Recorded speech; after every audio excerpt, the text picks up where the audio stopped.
हाय, मेरा नाम आरुष है। मेरी जिंदगी में अगर किसी ने मुझे सच्चा प्यार किया था तो वो मेरे दादाजी थे, जो कि अब इस दुनिया में नहीं है। मैं तब सिर्फ 8 साल का था। हम दोनों गांव में एक कच्चे घर में रहते थे।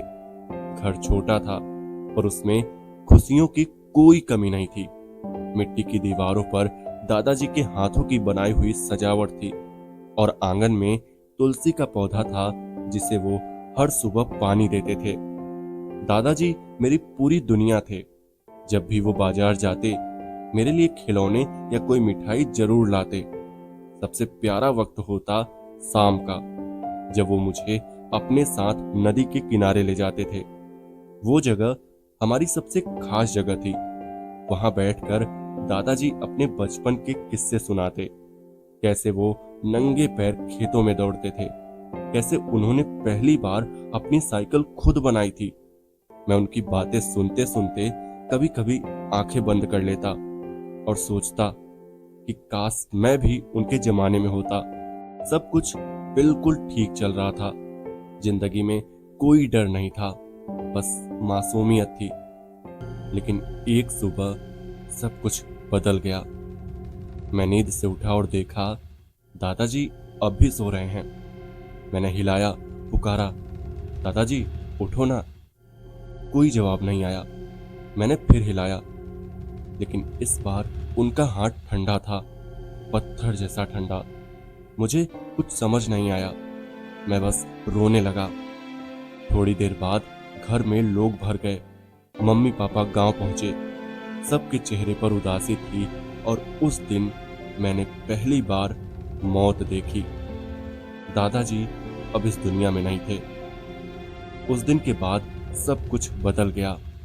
मम्मी पापा मुझे शहर ले गए। उन्होंने कहा कि अब गांव में अकेले रहना ठीक नहीं।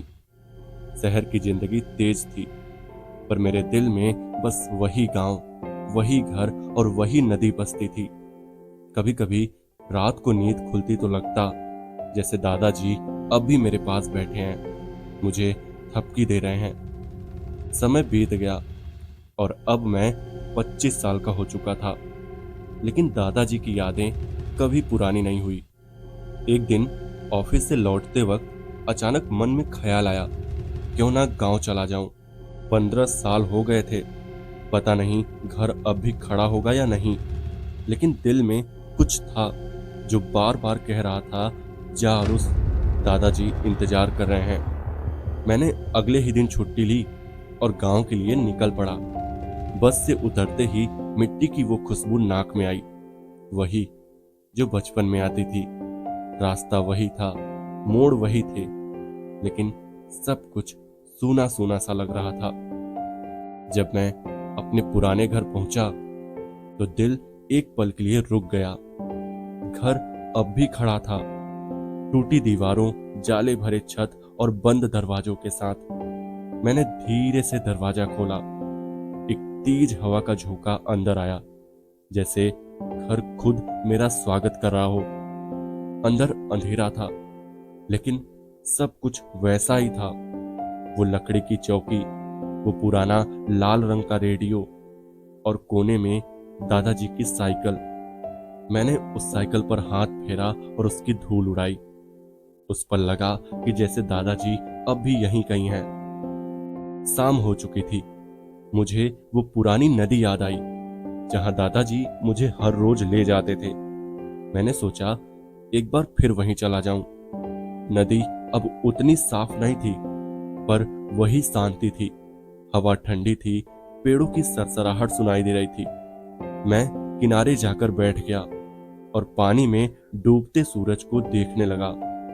मन में बचपन की सारी बातें घूमने लगी। दादाजी की मुस्कान, उनकी आवाज, उनका प्यार। और पता नहीं कब शाम पूरी रात में बदल गई।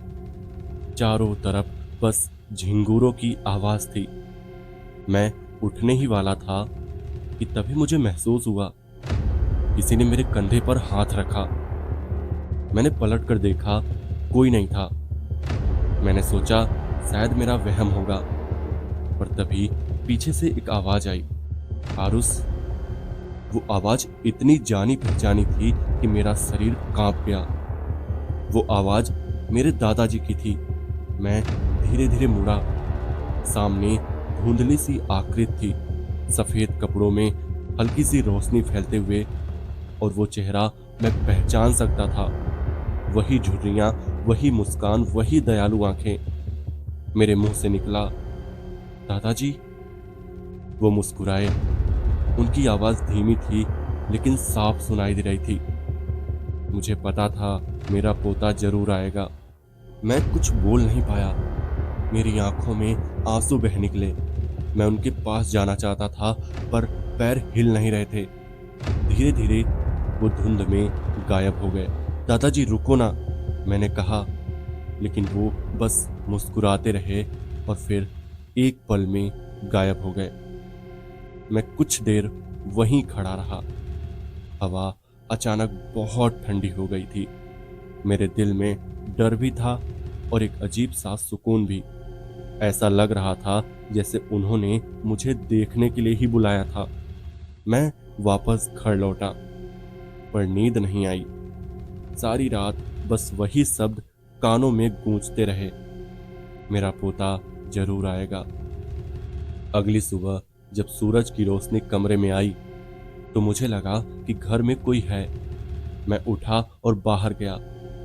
आंगन में मिट्टी पर कुछ लिखा हुआ था, छोटे छोटे अक्षरों में, जैसे किसी ने उंगली से लिखा हो, फिर आना।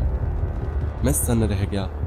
आसपास कोई नहीं था, बस हवा बह रही थी और तुलसी के पौधों की पत्तियां हिल रही थी। मैंने मिट्टी को छुआ। वो जगह अब भी हल्की गर्म थी, जैसे किसी ने अभी अभी वहां खड़ा होकर लिखा हो। उस दिन मैं गांव से लौटा तो मेरा दिल भारी था, लेकिन डर नहीं था, क्योंकि अब मुझे पता था कि दादाजी की आत्मा बुरी नहीं थी। वो बस मुझसे मिलना चाहते थे, एक आखिरी बार। कभी कभी रात को जब मैं अकेला होता हूं तो हवा में वही आवाज सुनाई देती है, आरुस। और मुझे लगता है कि जैसे वो अब भी मेरे साथ हैं, मेरे सिर पर हाथ रखे हुए, जैसे बचपन में रखते थे। तो दोस्तों, हाल ही में मैंने एक वीडियो अपलोड की है, गर्लफ्रेंड, जिसमें एक लड़के की गर्लफ्रेंड को एक बुरी शक्ति अपने वश में कर लेती है और फिर उसे बहुत सताती है, लेकिन लड़का उसे बचा लेता है। तो लड़का कैसे उसे बचाता है, ये जानने के लिए इस वीडियो को देखें।